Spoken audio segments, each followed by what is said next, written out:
san guutuma guutuu akka inni fayyadamuu hin dandeenye cufamee jira. Barreeffama Feesbuukiin barreesseef atammaan booda waa takkallee itti fayyadamuu hin dandeessu. Murtiin kun murtii dhumaati. Oliyyannoo uumaatu hin qabu. Maaliif akkasi cufnellee sababa security fi sitti mullee hin deemnu jedha caffeen isinitti himuu hin danda'u.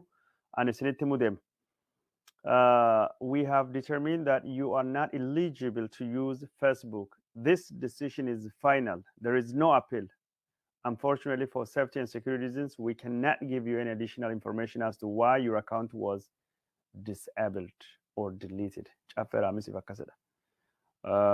YouTubein kiyyini kadhuma gubbaa jira. Eeggannoo Facebookiin keelleen akkasuma yoo cufamuuti. Akkasii caffee raamisi qofa miti. Durattuu akka torbaan kan keessa akkasitti hime kiyya sanyii YouTubein isaa kakeelloo miidiyaa yeroo lammaffaaf cufamee jira. Kush miidiyaalee yeroo lammaffaaf cufamee jira. Cufamaa jira. Kunillee cufamuu danda'a. Sagalee Oromoo barbaadeen dhaga'uu feetanii kanaaf dhuftanii deemaa subscribe godhaa, like godhaa, maal godhaa osoo hin jennu wata akka hin gootan. Anyways, warri gootan galatooma.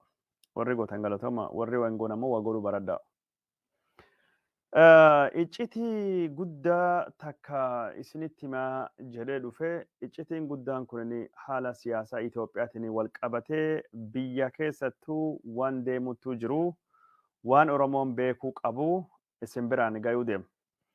Ka jalqaba Isaayyaas Afwerqi Abiy Ahmeditti guddoo hin gammanne. Isaayyaas Afwerqi ammaan kana mootummaa Abiy Ahmedii ka waan fedhe godhu, ka Abiy Ahmed na dandamachuullee dandayaa jedhu, ka Abiy Ahmediin afaan qolchuullee dandayaa jedhee yaadu Isaayyaas Afwerqitidha. Akkamiin isinitti himuu deemna. Ameerikaan humni isii ka gaafa Afrikaa humni guddichi ishiin Afrikaa keessa qabdu Jibuutii jiru haalli siyaasaa Itoophiyaa yoo hammaate tarkaanfii fudhachuu fi qophii jechuudhaan jeneraalii isii Jibuutii irra dubbatee jira. Maaliif? Ameerikaan qoqqobbii mootummaa Eertiraa irratti qaama mootummaa afuriif namoota lamirratti dabarsitee jirti. Maaliif? Abiy Ahmed Olusegun Obasanjoo ergamaa addaa ka gamtaa Afrikaa pirezidaantii Nigeeriyaa duraanitiin maal jedhe? Kan dubbachuu deema. Warri mootummaa naannoo sadii maqaa hin dhoofnu marfamne jedhanii jiranii Abiy Ahmediif walam dhiyeessanii jiran. Walam iccitii gurguddoo dhiyeessanii jiran. Abiy Ahmed boojuun warra naannoo sadii harka kennatee jira. Wanti lamaan yaadii warri dhiyeesse maali? Ameerikaan deebii gosa kamii kennuu deemti? Waan jedhu irraa haasa'uu deemna. Akkuma nu daawwattaniin qoqoodaa facaasaa Feesbuukiin kun aginni turu hin beeku, YouTubein kun illee aginni turu hin beeku. YouTubein jalqaba cufamee jira, kun akka dura jiru akka harawaatti itti fayyadamee cufuu danda'anii kanallee wanni tokkollee jechuun wabiin hin jiru. Facebook illee akkasuma. Kanaafuu Facebook kan akkuma daawwattanii baataniin YouTube kan deema subscribe godhaa yoo dandeettan tursaa isiniin jechuu barbaada. Wanni jalqaba mootummaan Abiy Ahmedii yeroo ammaan tana waraanii Tigraahii akka malee hammaatee sodaa guddaa keessa seenee murtii yeroo muddamaa murtii sodaa labsaa jira. Murtiin kun naannoo Amaaraa qofa odoo hin taane naannoo Oromiyaatti, naannoo Somaalii, naannoo Hararii, Benishaangul, bulchiinsa Finfinneetii fi Dirdaawaa keessattuu labsamee jira. Wayita sodaan akkasittuu hammaate kana mootummaan Abiy Ahmedii kalee gabbahee waraana ololattu nuttuu jira malee reediyeesiin 200 Finfinnee kallattii hundaanuu kiiloomeetirii 200 Finfinnee irra wanni hunduu nagayaa Mangistuu Hayilemaariyaamillee ololaan biyya baasan malee lolaan biyya hin baane Mangistuun hin mo'atamne jedhee dubbate. Abiy Ahmed dhaamsa kalee dubbate san keessattuu sodaa waraana akka hin qabne akeekullee keessi beekan kenne kunin iccitinni nu biraan gahee Abiy Ahmed amma mootummaan isaa akka gadaan isaa dhumatti humni tokko qofti na dandamachuu dandayaa jedhee yaadaa jira. Humni Abiy Ahmedii na dandamataa jedhu kunin Isaayyaas Afwerqitidha.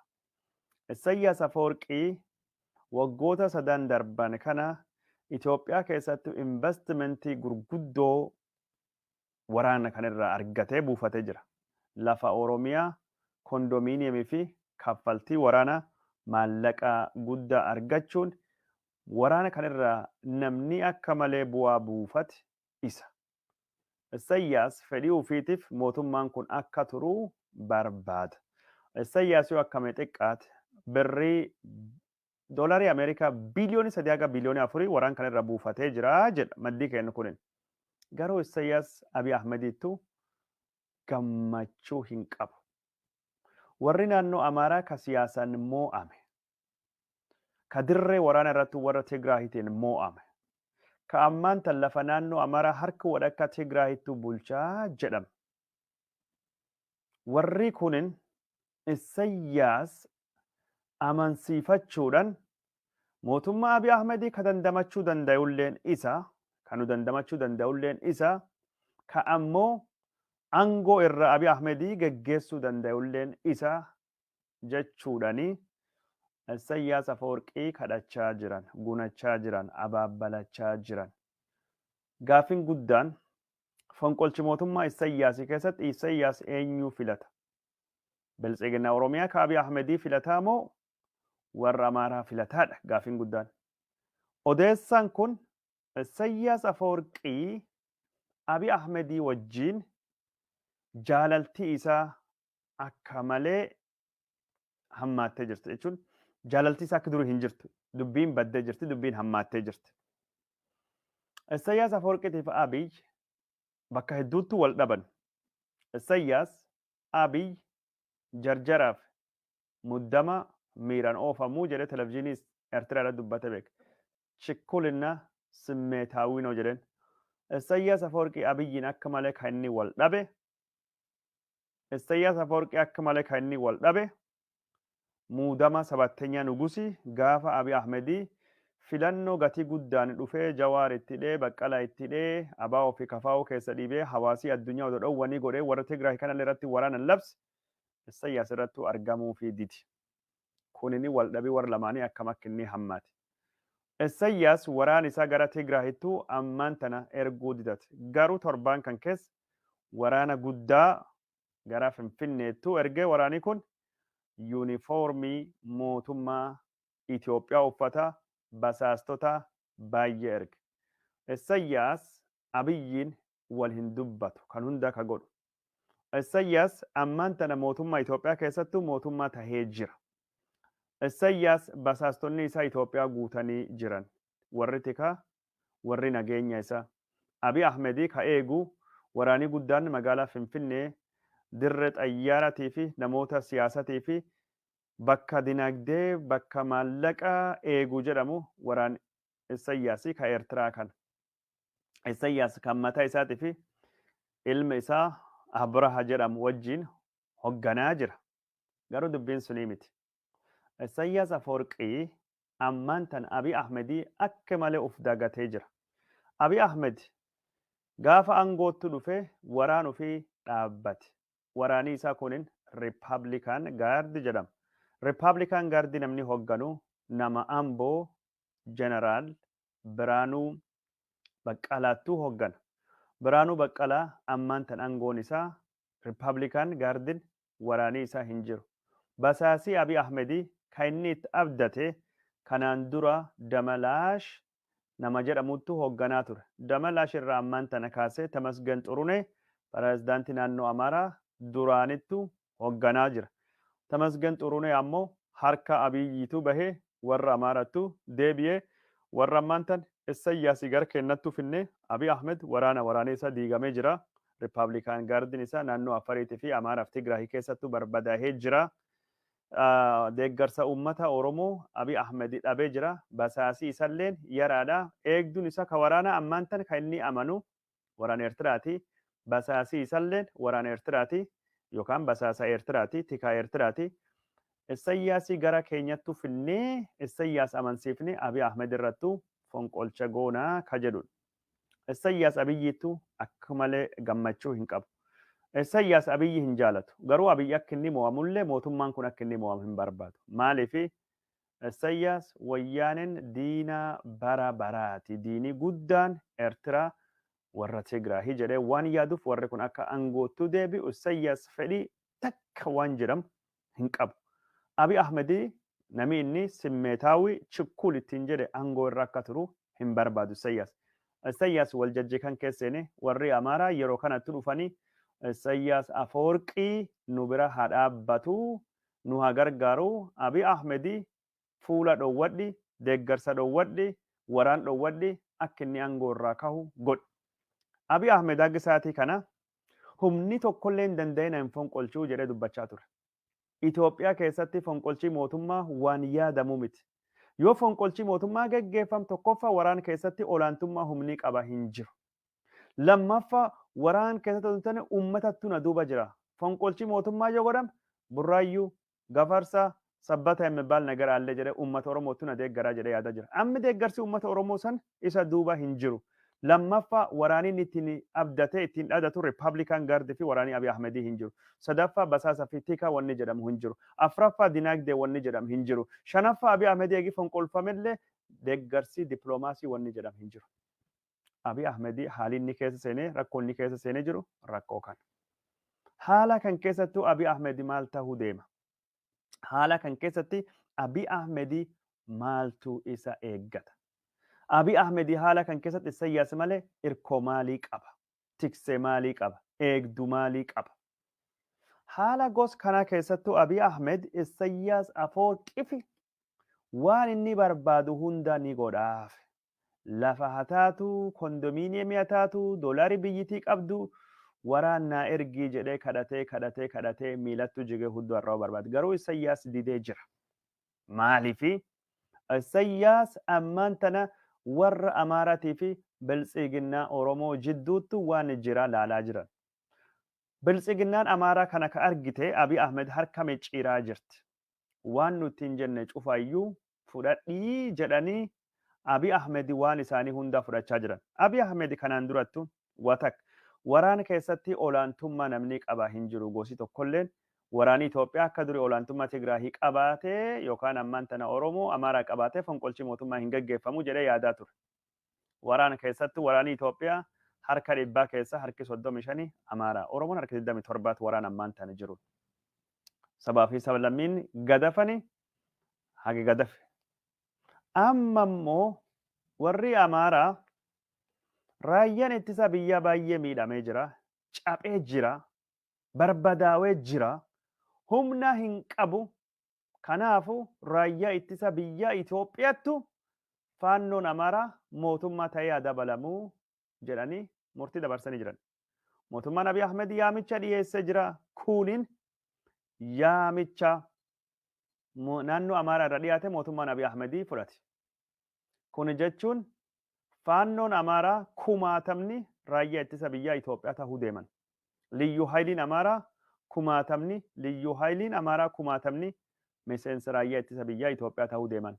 Kunin Abiy Ahmedii junta mo'achuu fi nu gargaara warri Amaaraa godhi jennaan godhe. Garuu Liyyuu Haayiliin Oromiyaa, qeerroon Oromiyaa miseensa raayyaa ittisa biyyaa Itoophiyaa hin taatu. Maaliif warri Amaaraa jedhan? Walamaaf. Tokko warri kunini lafa Tigraahii isaantu mo'achuu danda'a. Tigraahii lafa Amaaraa keessa baasuu danda'a. Lama Finfinnee warratti eeguu danda'a. Kallachuutti deemnee bal'ina irraa haasa'uu deema. Jedhan. Yaadi lammaffaa Isaayyaas Abiy Ahmediittu hidhii ciniinnatee jira. Ilkaan ciniinnatee jibbee jira. Maaliifi gaafa Christopher Coons yookaan Senator Chris Coons ergama Biden tahee dhufe miidiyaa irrattu bahee waraanii Isaayyaas ni jira. Isaayyaas odotti liminu bahuu qabaa jedhee dubbatee Isaayyaas gaaf sun irraa Abiy Ahmedii ciniin. Gaafa sun itti aare. Gaafa sun irratti hariiroo warra hammaati. Isaayyaas Itoophiyaa dhufuu hin barbaadu akkanumattuu lafa kahee haalii tokkini mijaahuu qabaa ka jedhu. Haalii Isaayyaas mijaahuu qabaa jedhu ka warri siyaasa naannoo Amaaraa ammaan tan dhiibanii fidaa jiran mootummaan Abiy Ahmedii karaa paarlaamaatiin yookaan ammoo officially karaa taheen waraanii kunin humna Itoophiyaatii oli tahee jira. Biyyoota dhihattu Afrika diiguu barbaada, Itoophiyaa diiguu barbaada, obboleeyyan Afrikaa nu gargaara jedhanii yaamicha dhiyeessa. Paarlaaman. akka biyyitii Moozaambiikii goote yookaan ammoo akka biyyoonni adda addaa yaamicha godhanii deeggarsa argate yaamicha dhiyeessuu deema. Yaamichi kunini ka dhiyaatu ka jedhamu eenyuttu dhiyeessa yaada kan warra Amaarattu dhiyeessa. Paarlaamaan mootummaa Itoophiyaa karaa seeraatiin Isaayyaas Afeworqii jechuullee baate biyyoonni ollaa biyyoonni dhimma Afrikaa dantaa irraa qabanii Itoophiyaa biyya seenaa qabeetti biyya Adwaattuu faranjii mo'attee ammaan tan faranjiin cabsuu barbaaddi nuudha qaba jedhanii shororkeessitoota wal loluu deemna murtii sun dabarsuu deeman. Murtii sun yoo dabarsan murtiin sun yoo darbe Isaayyaas foormaalii waraan Itoophiyaa gargaaru Itoophiyaa dhufuu danda'a. Kan ammoo eenyuttu godhuu danda'a? Abiy Ahmediitu godhuu danda'a moo Dammaqa Mokkonniniitu godhuu danda'a? Dhageeffadhaa dubbiin guddoon bakki isiin ammaan tan jirtu arma. Isaayyaas foormaalii yaamnee akka inni biyya Itoophiyaa waraan isa bobbaase Isaayyaas dhufee nu gargaaru barbaannaa ka jedhu. Isaayyaas biyyitii Eertiraa ammaan booda birmadummaa Itoophiyaan cabsine jechuun paarlaamaa Itoophiyaattu yaame. Ameerikaan kan dhageettee jirti. Abiy Ahmed araara warra Tigraahii wajjin godhame didatee jira. Didatee haal duree sadii laf kaahee jira. Tokko naannoo Amaaraatiif Affarii keessa bayaa. Lama dhukaasa waraan dhaabaa. Sadaffaa mootummaa kiyyaa beekamtii kennaa. Qaama shoror keessa ittiin jedhe qaama seeraa ala jira yakkamtoota ittiin jedhe beekamtii naa kenna jedhee kadhata Abiy Ahmed. Hagaasa hunda rakkate. Araari hin jiru ka jedhu kun ejjannoo biltsiginnaa naannoo Amaaraatidha. Ejjannoo biltsiginnaa naannoo Amaaraatidha. Araari hin jiru. Abiy Ahmed filannoon duubattu Isaayyaasii wajjin dhimma hidha guddicha laga Abbayyaa wajjin irratti Misriif Suudaan wajjin ni mari'adhaa jedhee pirezidaantii Suudaanii kibbaa Salva Kiir Mayardeetittu hime. Filannoon duubattu gaafa muudama isa gaafa dhaqee lakki wanni sun hin jirtu jedhee Abiy Ahmedii jecha isaa waada seene sun odoo hin guutin hafe. Maaliif jedhee Salva Kiir gaafate. Maaliif jedhee Salva Kiir Mayardeet yoo gaafatu warri waliin biyya bulchuun ni didee jedhu warri Amaaraa. Warri Amaaraa ni didi. Dubbii kan qabaddaa. Daawwattoota kan jaalatamoo fi kabajamoo dubbii kan qabaddaa. Garuu subscribe godhaa YouTube deemaa. Jaaladha komentii barreessa. Namni armi jirtanii kumaa fi dhibbi tokkottu jira achi deemaa subscribe godhaa YouTubein kan cufamee jira. Kunillee akka hin cufamne. Facebookin kunillee akka hin cufamne. Komentii barreessa like godhaa. Yoo cufamee jiru odeeffannoon argattanii qabsoon dhufaa jirra. Dubbii afaantu naa qabadha saniin jedha. Araar waan jedhan Abiy Ahmedii ejjannoo warra biltsiginnaa Amaaraatiin didatee jira. Diide. Gaafa dhiyoo Olusegun Obasanjoo araaraa dhufe Abiy Ahmedii waa hunda marhabaa jedhee fudhatee achiin duubattu warri Amaaraa ka Feesbuukii fi yuutuubii aktivistoota Amaaraatiin hoogganam didnaan didi. Abiy karaa mootummaa isaatiin walama Olusegunitti hime. Tokko mootummaan kiyyin anin akka nama dhuunfattu araaraaf fedhii qaba an humni hin qabu jedhe dubbate. An murteessuu hin dandayu. An humni hin qabu. Anaa miti biyya kana gareen bulchina. Akki namni jedhu an nama tokko abbaa irraa ta'e bulchuu miti anini murteessuu hin dandayu. Kan ammoo Dammaqee Mokkonnin faltimaanitti himee jira.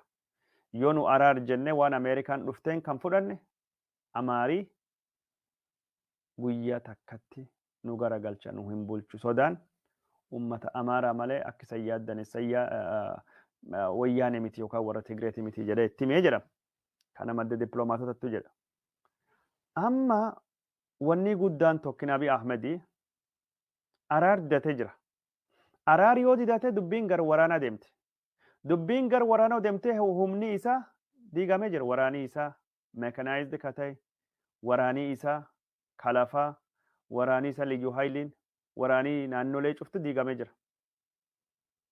Rippaabilikaan gaardiin isaa kan inni bifa addaatiin leenjisee diigamee jira. Warri Tigraay ammoo mooraalii guddaa qabanii injifannoon durattu deemaa jiran. Abiy Ahmedii diroonii warra dhaabuuf xayyaaran sulleen tayaa hin jirtu. Kanaafuu Abiy Ahmed yoo araar didate waraanii biyya ala dhufuu qaba. Ka'es gargaaru. Waraanii biyya ala dhufuu qaba. Waraanii biyya alaa ka dhufu kun maali? Waraana Eertiraa ta'uu deema. Affeerra godhame warri Amaaraa seera paarlaamaan dabarsine shororkeessota wal lolaa jira. Afrikaan diigamuutu Itoophiyaan diigamuutu jirti. Waraanii kunin waraan Afrikaa irrattuu geggeeffamu. Kanaafuu warri kanaa yaamnaa jedhan dubbii sanii ammaan tana jalqabanii jiran. Abiy Ahmed karaa tiwiiteriitiin kalee gabbahee Itoophiyummaan gadi hin jettu mataa gadi hin qabannu. Itoophiyummaa keenya nu dhuftanii Afrikummaa keenya nu dhuftan Afrikaan mataa gadi hin qabattuu jedhee waldhaba warra Tigraahii wajjiin godhaa jiru, waldhaba biyyoota lixaa wajjiin godhaa jiru fakkeessuudhaan waldhaba kana sadarkaa Afrikaatti guddisuu barbaada. Dippiloomaatonni ambasaaddar Radwaan Hussein, ambasaaddar Taqaddaa Alamuu warri kunin Taqaddaa Alamuu ministeera deetaa duraanii ture. Radwaan Hussein ministeera deetaa ammaan kana ministeera kominikeeshinii duraaniiti. Ambasaaderoota Afrikaa ka Afrikaa keessa jiran ka Finfinnee keessa jiran hunda itti dubbachaa jiran. Nu gargaara biyyoonni lixaa nu diigaa jiranii. Kan tokkolleen biyya Afrikaa ka fudhachaa jiran hin jiran. Biyyi gaafa Afrikaa ka Isaayyaasii dabartee Itoophiyaaf dhaabattu hin jirtu. Keenyaan faallaa Itoophiyaa jirti. Suudaaniin kibbaa araara barbaaddi. Suudaaniin kaabaa faallaa Itoophiyaa jirti. Soomaaliyaan humnumaatu hin qabdu. Jibuutiin humnumaatu hin qabdu. Isaayyaas Afawarqii waan kana ni godhaa jedhamee warri Amaaraa Isaayyaas akka Ameerikaa wal hin dhabne yaamicha Itoophiyaan gootee paarlaamaa Itoophiyaa ka birmada tahettu Isaayyaas Afawarqii yookaan mootummaa Eertiraa affeeree kanaafuu fonqolchu wanni jedhamu dhiifama weerara wanni jedhamu hin jiru. Lu'alaawunnet birmadummaa wanni jedhamu hin jiru. Kanaaf akka inni akkasiin dhufu barbaadamu. Waan kanattuu Ameerikaa gurre bu'e. Waan kanattuu Ameerikaa gurre bu'ee Ameerikaan har'a walamaan gabbaati. Tokkoffaa Ameerikaan qoqqobbii warra Tigraay, warra Abiy Ahmedii, warra Isaayyaasiitii fi warra naannoo Amaaraa irraa qoqqobbii dabarsaa jettee har'a daddaftee muddamtee Ameerikaan qoqqobbii Eertiraa qofa irratti dabarsiti. Dhaabbata mootummaa Eertiraa afuri four Eritrean entities warra mootummaa Eertiraa keessa jiru nam lama. Walumaa galatti waan 6. Dhaabbata afuriif nama 6. Dhaabbata afuran keessa tokkini wannidha. Paartii Eertiraa ka biyya bulchu Hegedef, lammaffaa waraana Eertiraa Eritrean Defense Forces, sadiif afuraffaan ammoo warra dinagdee Eertiraa to'ata ka waraana irra fayyadam, tokko industirii waraanaatii fi tokko daldalaati. Ka daldala jechuun dubartoota Itoophiyaa biyya Arabattuu gurgurachuudhaan waan durii warri Tigraahii godhaa ture sana ammisaantu godhaa jiran. Ekspoortiin amala doolaarii qaba. Lafa, real estate, baankii, waan kan cufaa isaanitti fudhatee jira. Warra kanatti qoqqobbii dabarsanii jiran. Har'a Ameerikaan of eeggannoo cimaa mootummaa Itoophiyaatii fi Eertiraallee kenniti. Yoo rakkoon tokko Itoophiyaa keessatti dhalatte mootummaan Ameerikaa waraanisa guddaan Afrikaa jiru ka